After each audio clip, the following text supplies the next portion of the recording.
I love it when these kids, they come in, they're kicking sick tracks off of an iPad. I mean, I'll hear things that 18-year-olds are sending me that they're doing that destroy the tracks I was making when I was 18.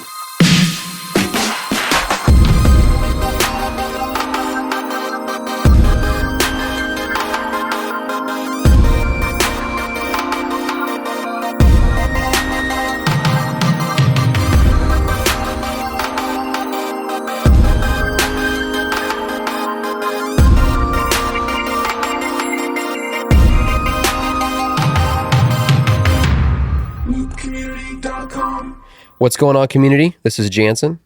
And this is Matt. So we hope you're having a great day today. We have awesome lucky number episode 13. This is featuring Pete Kipley and Patrick Dodd. They run a label called Reaction Worship. Pretty awesome and super just insightful as to all the ins and outs of the music business. Matt, how do you know these guys? How did you get acquainted with them? Yeah, so I met Patrick Dodd through a mutual friend through Phil Wickham. And honestly, once I met Patrick, I'm like, how in the world had I never met this guy before? Because first of all, he and I are like the same person. We're both from San Diego. Oh, wow. We're both pastors' kids, okay. Both worship leaders, but we're both also both like business entrepreneurs. He runs his own business and is involved in all sorts of stuff. Gotcha. And so it's kind of crazy. I've actually never met Patrick. But yeah, we're you like cross paths on the trolley. Right. We are definitely like cut from the same cloth. Same cloth, yeah. And then Pete Kipley. Pete is just like an incredible music producer. He's been around for a while and has produced some amazing music. I think he's produced most of Phil Wickham's music. Yeah, some pretty big names. Yeah, Phil Wickham. He's done stuff with Mercy Me. Yep. I think. Yep. I Can Only Imagine. Oh yeah, that's like the number one Christian slang song totally of all time. Yep. It's funny because I actually was just seeing a movie with my wife and we saw a preview for. There's a movie coming out about that song. About how it was written. Yeah. Wow. And we saw the preview at AMC downtown Chicago. That's awesome. But so Pete is like an incredible music producer. And just the more I've gotten to know these guys, I'm like, wow, just they're share the same heart. Yeah, their heart for ministry. Like I feel like we're just cut from the same cloth. And so this interview is, I think, really insightful, and they're doing some really cool stuff. Well, cool. Well, I'm excited to hear what they have to say and just dive into this, and I'm sure they are too. So let's go ahead and do that now.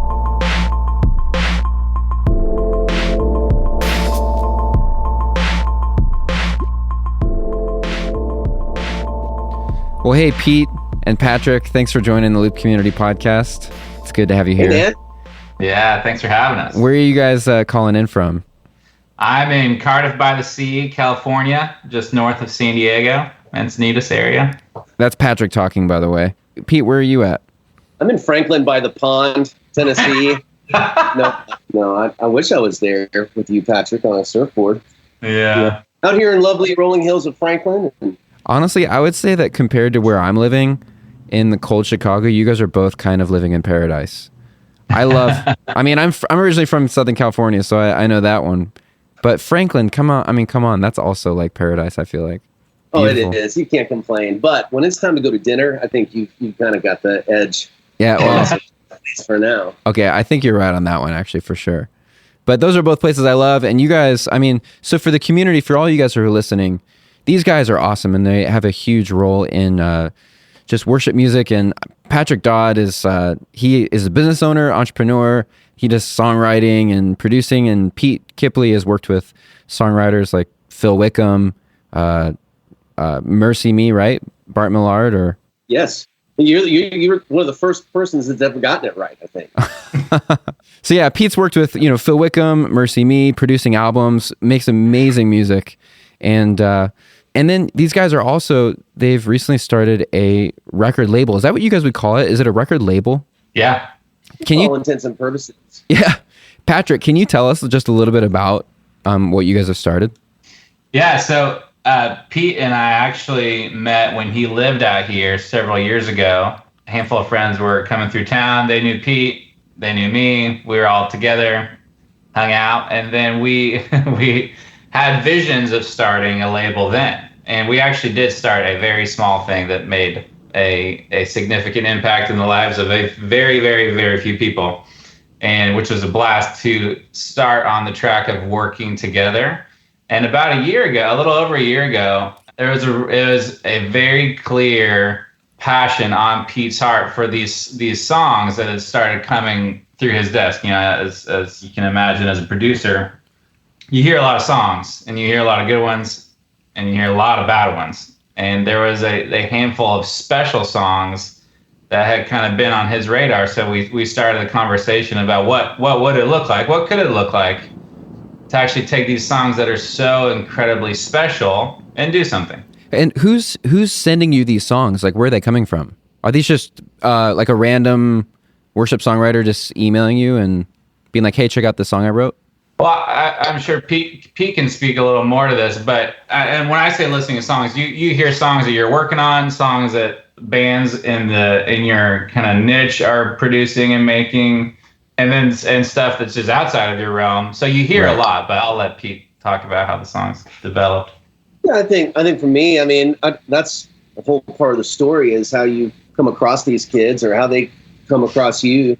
I mean, sometimes it's a worship leader that's just, you know, they like a record you've done, and so they find you somehow and you know, ask they send a track or a song and feel that way. And sometimes it's a, you know, recommendation like, hey, you should check out this church or do this. I had one guy.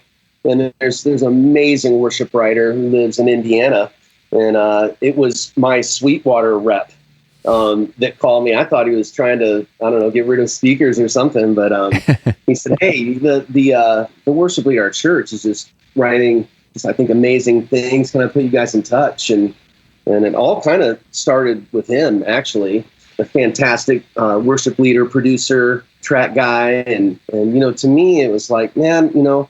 I think the way that music has changed, like everything else, and you know, we're on kind of a level playing field, really, with everybody now that we can, you know, all it takes is that song to find its way through. I mean, we've seen, you know, it happen with Chance the Rapper. You know, we've seen it, you know, songs that break through that didn't need the huge giant label. And you know, to me, I've always had the best results with people that were already great, you know, that were already writing great music, and you just make great a little bit greater, you know? Yeah. And that's kind of what we're looking for, is just a way to take what's already there and turn that volume knob up a little bit and just make it to where more people can hear it, and more people will be compelled to play, maybe use those songs in their worship set, you know? Yeah, right. And, yeah. I love that. Just that I do think there are a ton of songs out there that people just, that are good songs that maybe just people haven't heard because no one has put in like a, you know, gust of wind behind it to like help even just give it a chance to record it, to maybe even like just polish, you know, maybe it's kind of a diamond in the rough and it just needs polished a little and edited. And I think it's cool that you guys are helping, you know, give a voice to these other songwriters that maybe aren't signed to a major record label or a part of a, you know, a massive church that's doing their own stuff. Or, well, you know, it's not that, that they couldn't be signed to a major label. I think, you know, the way that I'm looking at worship music and the way that I've seen, you know, I guess starting with Wickham, you know, I signed Wickham, Bart Millard, and I actually signed him, I don't know, 10 or 12 years ago, just based off of songs that he had, you know, written on a guitar and was singing at church, you know, that whole kind of thing. And, you know, a lot of people said, you know, you'll never, because of his voice, because of the characteristic and the tonality of his voice, you're not going to have any success at radio. And to me, it was like, I could care less. I love the tonality of his voice. I love his voice, you know? Yeah. And you know what? It didn't happen overnight, but he did such a great job of continuing to write really great and useful songs for the church, in addition to everything else that he writes. That finally he did have that one breakthrough with This Is Amazing Grace. And I think that's what kind of opened my eyes. I've never heard that song. I heard there's a This Is Amazing Grace patch for Reason now or something. This Is Amazing Grace lead, I don't know. But, you know, I felt like, you know, when we got in the room and recorded that, and, you know, a whole lot of credit has to go to his drum player who just, you know, came up with the whole tempo scheme and the sickness of that actual drum part. But everything else kind of fell on top of it. And it kind of broke a lot of the rules of what you're supposed to do on a worship song. You're not supposed to have these hot synths, and you're not supposed to, have this tempo. And I think that what happened is that people respond to it because maybe they do want those kind of things. And I think that there are just some world-class music. You can go to church in Oklahoma, in San Diego, and some little small town in Idaho. There are people that can play, and they want to play parts, right? And I always kind of crack up, whenever I'm driving, come up to a stop sign, I'll look over and there'll be somebody in their minivan that's just singing a Pink song at the top of her lungs. And it's like, you know what? I think people want to sing this at church, and so, I mean, it's right. kind of not to in any way be better, but just to maybe push in a different direction musically, where you have guys like the guys at Upper Room that, golly, I mean, they're just so forward thinking musically, and with the way they use Ableton and the way that they use their pedals and the sonics, that these kids, they just want to play, and I think there are a time and place for, it's a really nice, easy song. Yeah. And then a time and place for, some that, people just want to, I want to sing that song, Yeah. And, yeah. I love that. I love that you guys are looking for those kind of, giving a voice to those kind of, that new music, that new sound. And that's what we're about too at Loop Community, just like empowering like local worship leaders, because there's worship leaders all over the world who are doing songs in different styles and genres and in different creative ways, and we're trying to give a voice to that, to like what is like the local sound church. And so tell us a little bit about Upper Room Music. Like, first of all, like, who is Upper Room Music? How'd you guys find them? And then we'll talk about their new project. Yeah, well, I'll back up just a little bit. When it came time to think about doing a label again in this kind of new day and age. Can I pause you there for a second? Again, because why? Because you've already started a record label, right? Yeah, Bart and I started one, and this one started for very similar motivations. Back then there were, the record business it's a business, and it's tough. It's always very difficult to mix, faith and money. Yeah. Nearly impossible. It's like oil and water, and what ends up happening is a lot of people get hurt, and feel like, man, this is something I really felt like, God was telling me to do with my life, and now nobody, really responds to my music, and I'm dropped and I'm broke and got to go wait tables or whatever, this and that. But, Bart and those guys found a way to do things different way back in the day, where they made it just more equitable for everybody in the band. So, yeah, Bart, he wrote that song, I Can Only Imagine. It's the biggest song in Christian music history by double. The most downloaded song. It's still in the top 10 on iTunes 17 years later. But what he did was he split that publishing across the whole band, so that, it was just a different way of doing things than how some people were doing it. And we came across bands like, they were called Bliss at the time, but became the Afters, who were friends of ours in Dallas. And, we just kind of wanted to start a label basically because we wanted to make sure that they got taken care of. From the standpoint that where Mercy Me and all those guys were happy and still are, there were just a lot of guys in bands that weren't. So it made sense to keep that music going, and we signed them, and then of course Phil came after that, which was, to me, just outside my wife and 4 beautiful children, it's one of the greatest gifts I've ever received. I love his friendship and his talent, and honored to be a part of what he does.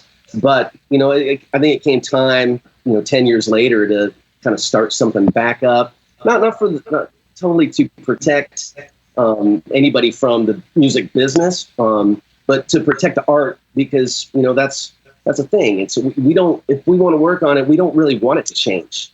We don't want to sign you and then bring in, a bunch of writers to write your music for you. And that's the thing with Upper Room. I didn't write a single word on any of those songs, and they're just great. They're fresh, and there's they have pop to it, and super singable. And, it was actually a friend of mine that turned me on to them. And so I went to Dallas to do something else. and I went and visited their church, just kind of, like you visit churches, and I want to be nice and encouraging, and I had no idea what I was walking into, and there was just, on that stage, there was just so much joy, and it wasn't like a performance, because nobody knew that.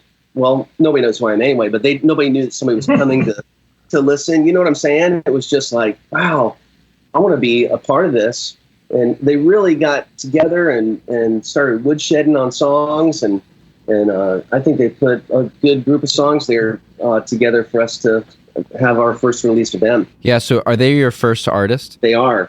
They are not the first that we signed, but the first that we put out. They've definitely, we've got a neat thing happening in Dallas, and to me, it's a very millennial church, which I love, because I've got 4 millennials that live in my house, and I'm not one. But I want to learn how to communicate with them. I want to see music in the church grow, and to do that, we have to learn how to speak to the kids that are millennials, because they speak in a way different language than we do. Yeah, right. Oh man, this is so good. You're like saying so many things that are like blowing my mind right now. I keep thinking, like, I keep having so many thoughts of like, oh, I need to ask him about that. I need to ask him about that.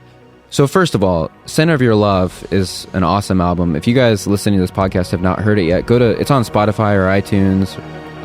If you search Center of Your Love by Upper Room Music, you can check it out. We're going to play a clip of it here.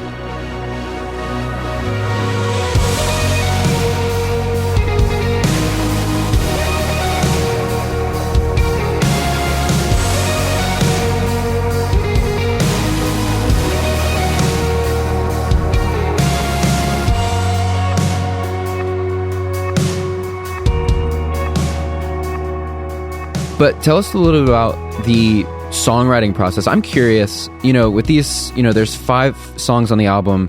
Were you guys involved, Patrick and Pete, were you guys involved in the songwriting process at all? Or were those basically done when you started recording them?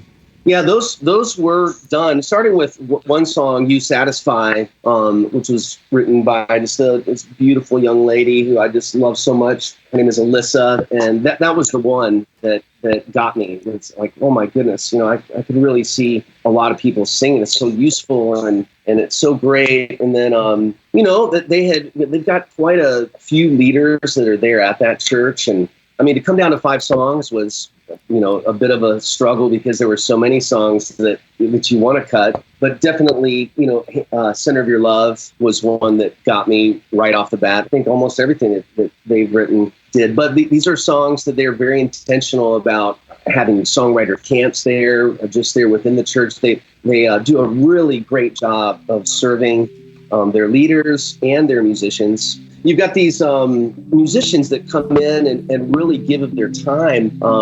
Maybe on a Wednesday night, they're getting there early in the morning, basically most of them just for like a donut and some coffee. And we need to take care of these kids and appreciate them for what they are giving, not only their time, but of their talent. And I love the way Upper Room is doing that and honoring their kids. And I think it makes them want to be even better. But yeah, to go back to the original question, they wrote those all themselves, which is, quite frankly, that's the way I want it. I want to hear what's coming out of a church or what's coming out of a leader. I think any writing that I do is, very sparse in comparison to what's already there. Yeah. Well, it's awesome. It's a really amazing album, and I've listened to it probably 10 times, and I think you guys definitely did capture. I've never heard them live. I've never gone to their church, but just listening to it, I'm like, oh my gosh, like the melodies and the sound is like very, very fresh, very millennial, as you'd say. Yes, yeah, yeah. The sonics of it are incredible, and I get to brag on P a little bit here. He draws out the best in people. I got to be around at the tracking, and it is so fun to watch. And on top of that, the Upper Room band, they are all so humble and so fun and so teachable. Yeah. Like they just want to be the best that they can be. I kind of get chills thinking about, there's a handful of guys that are in the band and a set of brothers that are just so special. I'm like really thankful to have been around that tracking them. They're vibrant and they are joyful, and it's the greatest gift. And I think that translates in the songs. I do too. It definitely does. And their MD, he's a young guy. His name is Oscar. Patrick, have you ever seen him without a smile on his face? No. I mean, he could be audited by the IRS and he'd have a smile on his face. It's just beautiful. But creatively speaking, the way that like all of those vocal samples, which are really hot in today's like LA pop music, under that kind of that indie reverb scene. That's the stuff that they listen to. And all of those, he's kicked all of the arpeggiated. This is so impossible too. All the arpeggiated sounds are sounds that he's kicking live. He's actually performing. So it's not like, okay, average church worship band, get in the room. This is gonna be a nightmare. And then go in and play, and then you take it back to Christian music zone here, and redo everything.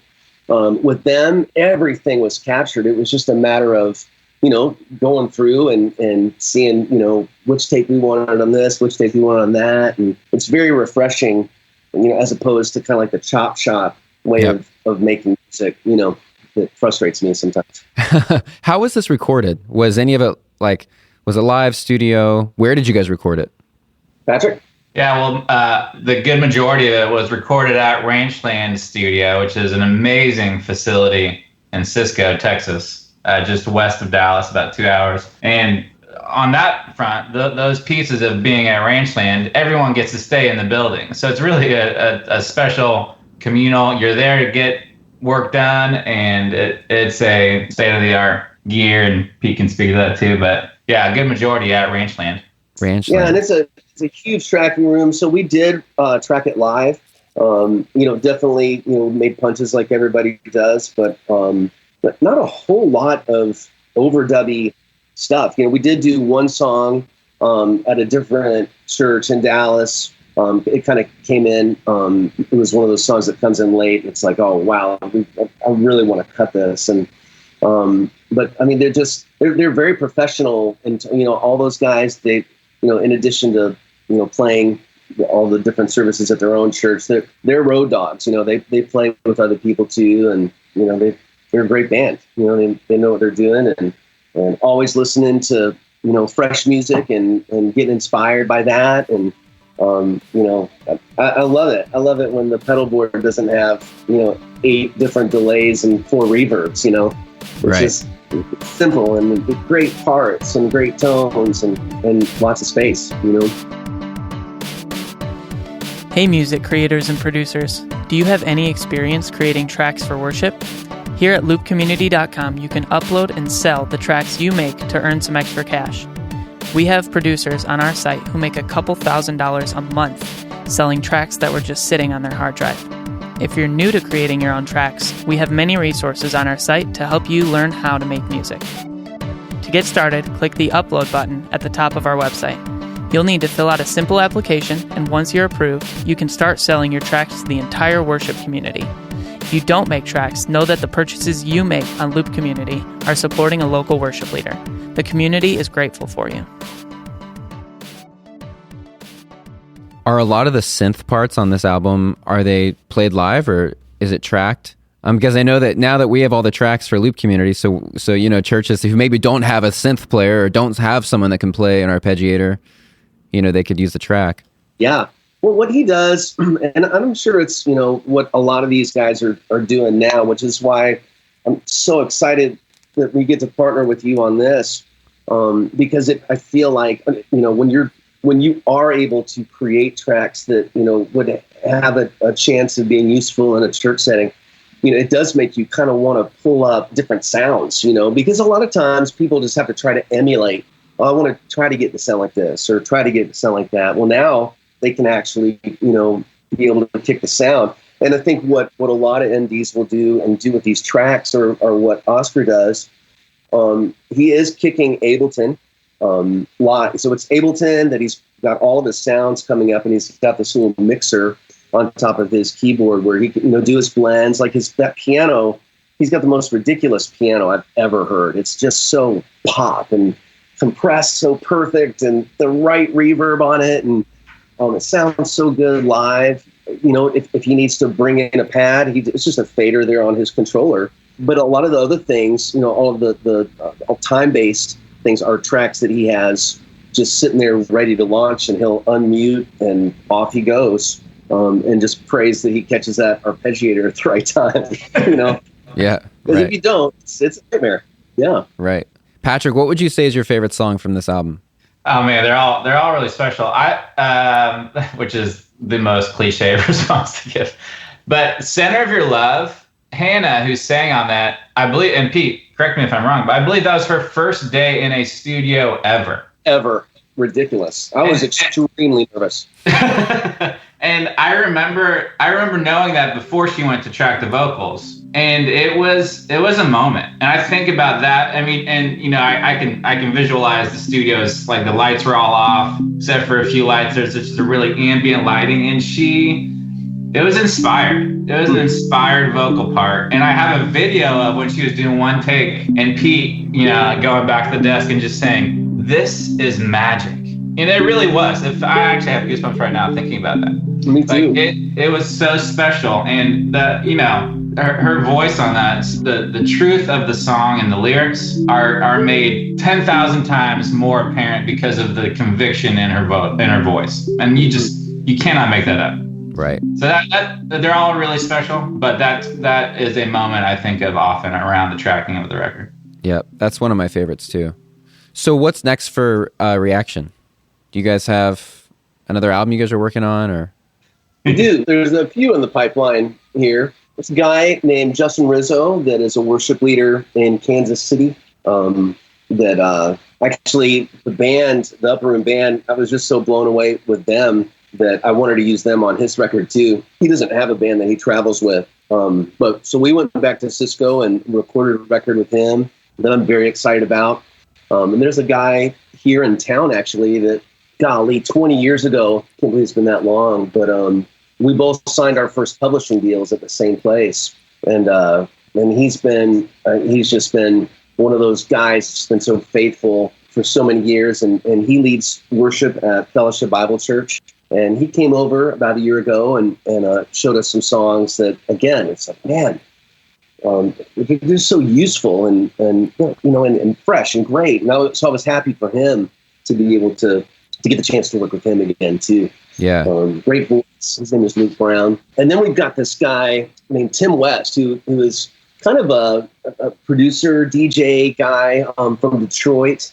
Very interesting. A lot of the people listening to this podcast, I mean, I guess if they're our age, they'll remember bands like Toad the Wet Sprocket, but some of those kind of late 90s indie bands, where it's like, I remember sitting around Paul Balash years ago, and we would just listen to records and listen to music that we liked. And I think that there are worship leaders out there that are going to go, man, it's almost like a throwback, from a vocal standpoint where, it's double stacked and I think very cool vocals, but at the same time, they're useful songs. And he produced it himself. I didn't put a finger on it, and it's very fresh. So we're really excited about that coming up for this new year. That's cool. I got to just say that I'm honestly very thankful that there's guys like you at the helm releasing music to the church, because I can just say that, I mean, just this short conversation we've had it's a breath of fresh air, just hearing your guys' hearts and like knowing that like, it's just very obvious. I mean, it's incredibly obvious that you guys are doing this not to be making money or to be like getting famous, but it's to resource the church and to help get songs out there that people aren't hearing, and just trying to contribute like a new and fresh sound to the worship community. And I think that's really special. And honestly, it's cool. It's cool to hear your guys' heart behind that. Yeah, thanks. And it's been fun, Matt. I know I sent you that photo that we in the last 6 months have been using Loop Community at church. I sent you that photo of Jung's setup. Oh yeah, that was cool. Yeah, he had Prime and I think he had a controller too. Yeah, looped in this, it's pretty awesome. So we, we've got all the original stems from the Upper Room album up on the site. So community, if you're listening to this podcast, make sure you check out those stems. We're giving away a free track for the month. And this is definitely an album you guys don't want to miss. Where, Patrick and Pete, like where could people find out more information if they want to? Everything's at reactionworship.com. Cool. Everything that's released, all the information, it's all to be found there. Awesome. Reactionworship.com. Yeah, and I think too, this is it's a new thing for us, and when you do that, you make tons and tons of mistakes, and you learn from those mistakes as you're growing. For me, I just want to be able to communicate with that millennial worshiper. I want, I'm not sure what that's going to look like in the next, 6 months, 6 years for sure. How people are getting their music. It's almost all on the phone now. But is this how they're going to be? Are we delivering tracks to them? How are we able to resource them? And to me, I think working on an independent level, when somebody, I think that appeals to a lot of millennials that are going to church now. And I know I'm talking about this, and it's a kind of a buzzword. It's like Bitcoin or something right now. But yeah, I feel like today, right this minute, is an important moment and really in the rest of the history of the church in America, because these kids are valuable. The way that they think is different than the way we thought. The knowledge that they have, because it's so much of it is so readily available. We've got to learn how to communicate with them, which I don't know that we're doing that great of a job, to be honest with you. I think that, some millennials are maybe turned off by the whole message, because it doesn't mean that the message changes at all. The message is never going to change.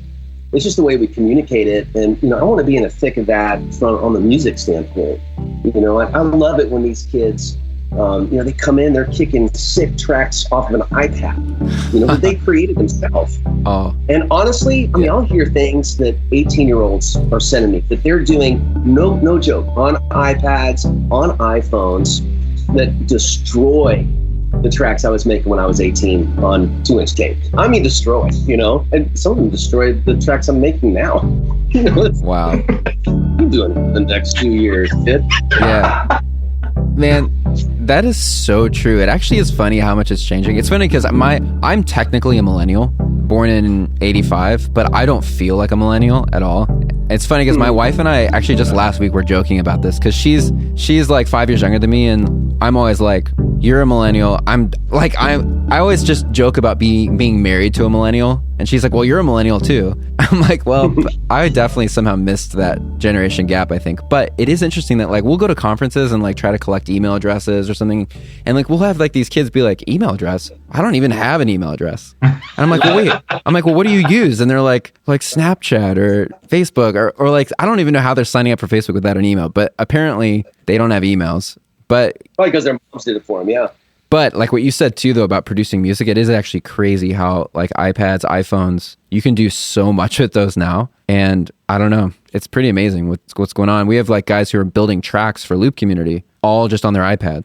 Unbelievable. Yeah, it's here, Yep. Yeah. And I think what you guys are doing, I think it was so smart to jump on that, and be at the forefront of this, because, a lot of the shows that I go to are really, a singer and two dudes that are kicking, basically Ableton Live. They're using pads, and it's so much fun to watch. I know for all the, I grew up on Pearl Jam. I know all about, what it's like to have real drums and real bass and real guitars. And I want those things to stick around forever. But the fact of the matter is that they're not.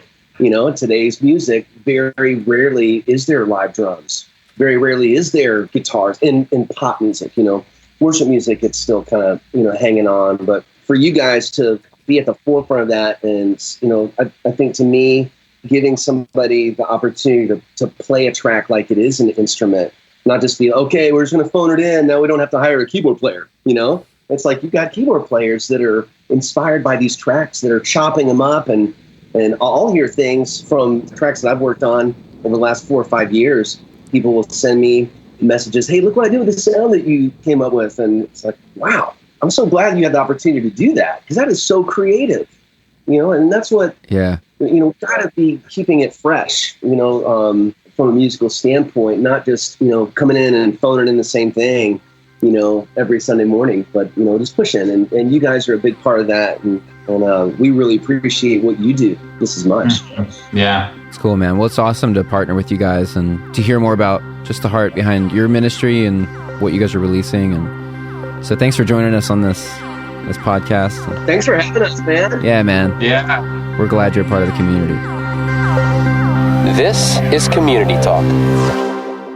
Well, that was exciting and just as about as informative as I pictured it would be. I mean, anytime there's anything about the music business, it's I have to kind of take it with a grain of salt because I sort of work in the music business, so I kind of like have this expectation as a consumer, right? Right. And then I also have this expectation as being in the industry, knowing like what there is, the ins and outs, and kind of how these people deal with the business of music. Mm-hmm. It's very stressful. It can be how people become artists and how they get on the radio and how they get their albums out and all this kind of thing. So I think a lot of people in the Christian realm and in the worship realm are creating music. They're wanting to get into this thing, and they just have a lot of questions. Like, how do I get started? How do I do this? Right. And this stuff doesn't just magically appear on iTunes. Like, it takes a lot of work to actually, get these songs out to, listeners on the radio or worship leaders in churches.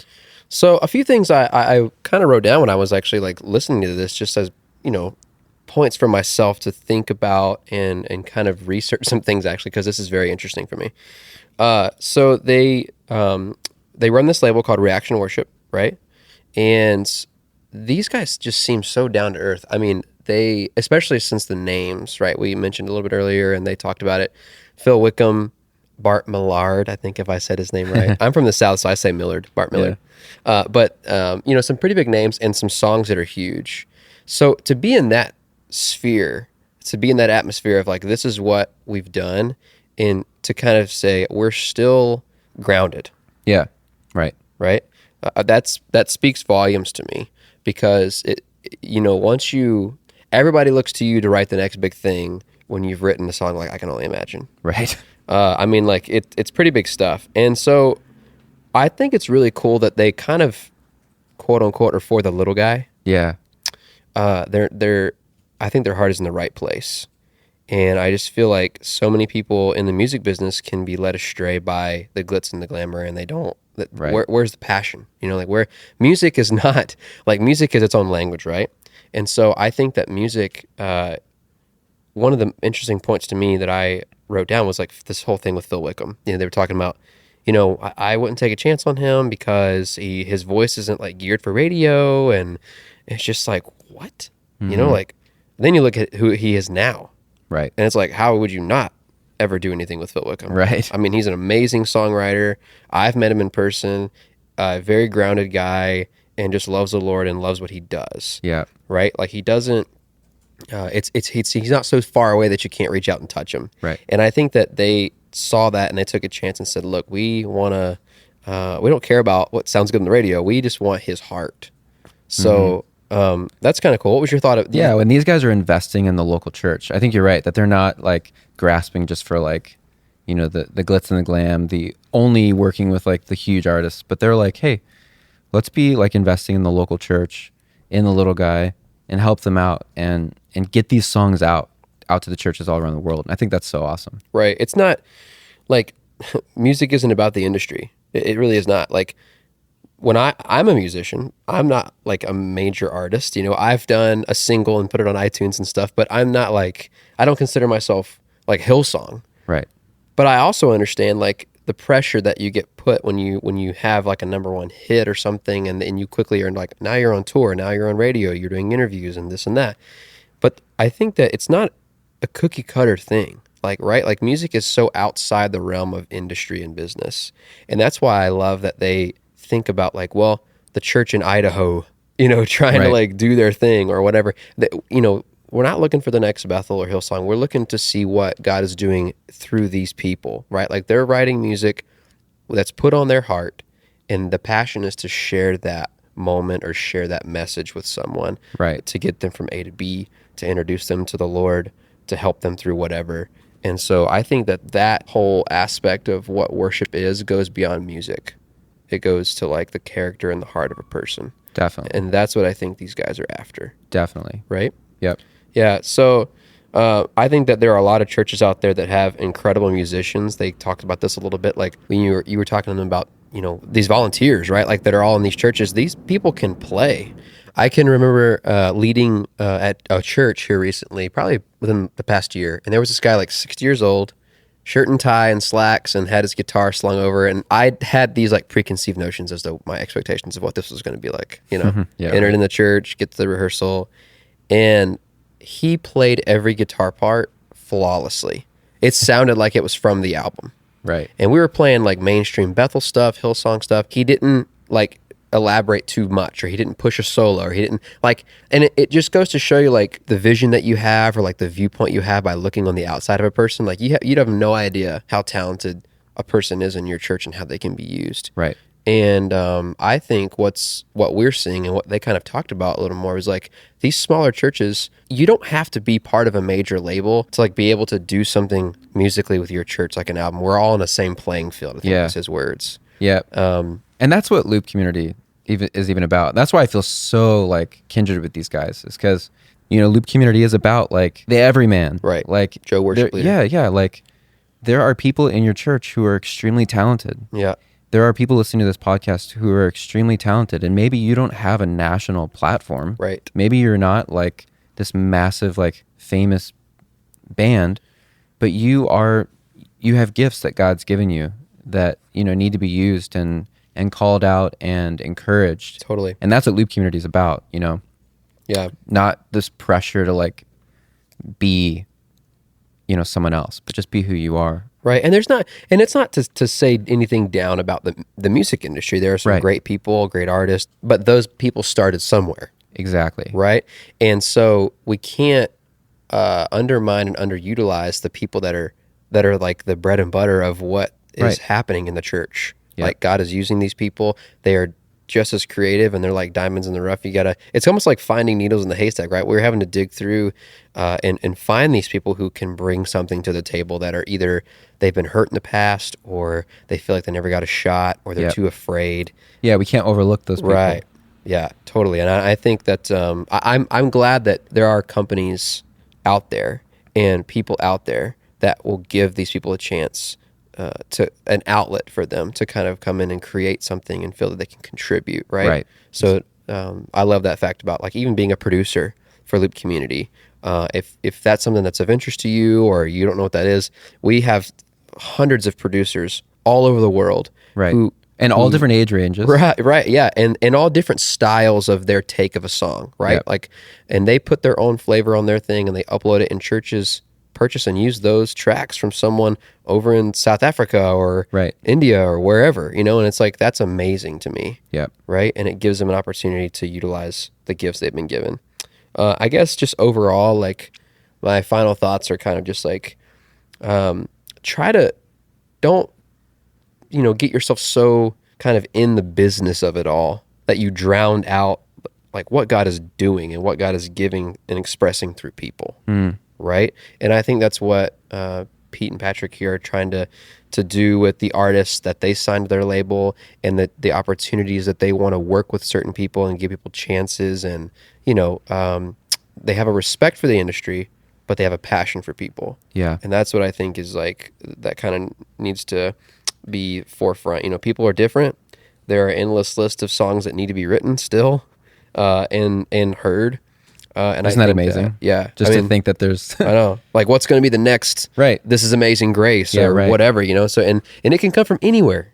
I remember just little things like what's the group, I think his name is Pat, they do the House Fires Good Father. Yeah, House Fires. Yeah, Good Father exploded. Like, where did that come from? And so I think these people just have a movement of something that the Lord gives them, and at any moment they can be ready to contribute to have that spread across globally to help people focus on God. Yeah. So kudos to Pete and Patrick for what they do, their hearts, and to not take advantage of anything, but they use their experience to help people get from where they are to where they need to be, and that's huge. Yeah. Yeah. I think it's important to, I like what you said there about just remembering like what this is about, what the heart is behind this. Because I think, worship leaders listening to this, like, it can translate into so many different ways, because maybe people listening, aren't in the music industry, but maybe you're on staff at a church and you're trying to build, the social media following for your church worship team or your church, or you're building the website for your church, or maybe you're recording your own music and you're trying to promote it. You know, those are all like good things because you're wanting to spread the word and let what you're doing be known. Yeah. But we have to remember, like, why are we doing what we're doing? Yep. You know, that this is for God, and always be asking yourself that question. yeah, we cannot forget that. And Totally. the other stuff can easily just kind of end up dominating. But then you just end up with an empty shell Right. of like, wait, what are we doing and why? Yeah. And so... Well, that is awesome. I hope you guys have just enjoyed like our conversation, the conversation we have with Pete and Patrick, and just look forward to some awesome episodes we have coming up and some great guests that we're going to have. Until next time, we'll see you later. See you later.